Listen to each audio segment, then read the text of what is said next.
Don't mind my hair. मसँग काहीँ छ तर म अहिले त्यसमा कोर्छु.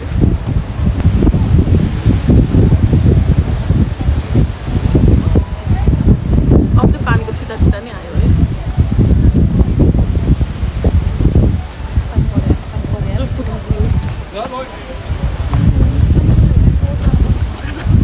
पानी पर्यो भने ओट लाएर बस्छौ यसरी. यसरी ओट लाउनु. तिमी त कपाल बाँधेछौ.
नराम्रो दिनमा आएछौँ.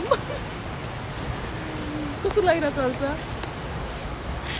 कस्तो लागिरहेछ? see from my expression. मलाई कस्तो लागिरहेछ? पानी परिरहेको छ अनि पानी चाहिँ 11 मिनट्समा बन्द हुने भनेको छ. Let's see. चाहिँ मेरो हेर्नु न. चाहिँ कपाल यस्तो जिङ्रिङ्ग भइसक्यो. त्यसपछि यो चाहिँ मेरो फ्रन्टको डिजाइन हो. So let's go. अनि उसको चाहिँ आजको यस्तो छ. आउटफिट अफ द डे यस्तो जादु टोपी. एक्चुअलीमा बाइ द वे यो हो. मैले के भन्नु होला, एक्चुअलीमा बाइ द वे यो होला. यस्तै हो जिन्दगी. अब हिँड्नु मल्छ.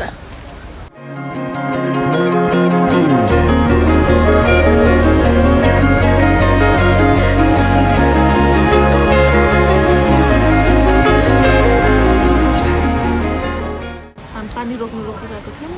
पानी रोक्यो तर हिँड्न आउँछ. त्यसपछि हामी कुरा गर्दा पनि लाइक 2025मा लाइफ लेसन के भयो? लेसन होइन के हुँदैन त्यस्तो मान्छे. सो लाइफ लेसन के सिक्यो भन्दाखेरि don't worry if you having a bad day today भोलि त्यो भन्दा पनि खतम हुन सक्छ. अनि त्यसपछि पर्सि राम्रो हुन्छ भनेर आश गरेर बस्नुहुन्छ होइन. पर्सि झन् खतम हुन सक्छ. जस्तो भए पनि सानोतिरमा खुसी खोज्नुपर्छ भनेर सिकायो.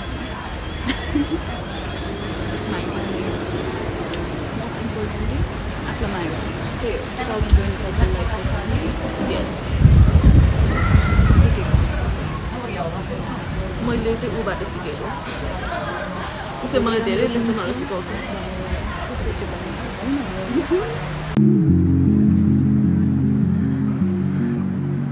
हामी फेरि हिँड्नतर्फ लाग्यौँ. अब चाहिँ हामी ब्रन्टे पुग्छौँ. अझ जोसमा हिँड्नु पऱ्यो है. जोसमा जोसमा होस् चाहिँ खुवाउनु भएन. मान्नु परेन.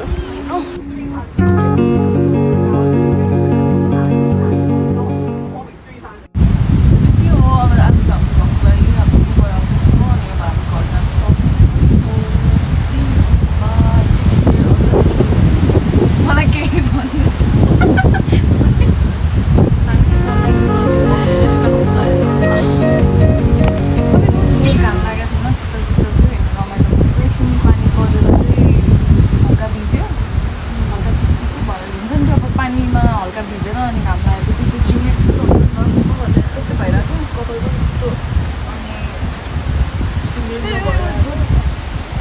भ्यू राम्रो थियो, पानी पर्दा चाहिँ हल्का भयो, तर हाम्रो पहिलाको वान जस्तो वर्थ इट चाहिँ भन्दिनँ म। Take care bye. अब म पहिलो बनाउँछु ब्लग। यस्तो यस्तो भइरहेको। See you.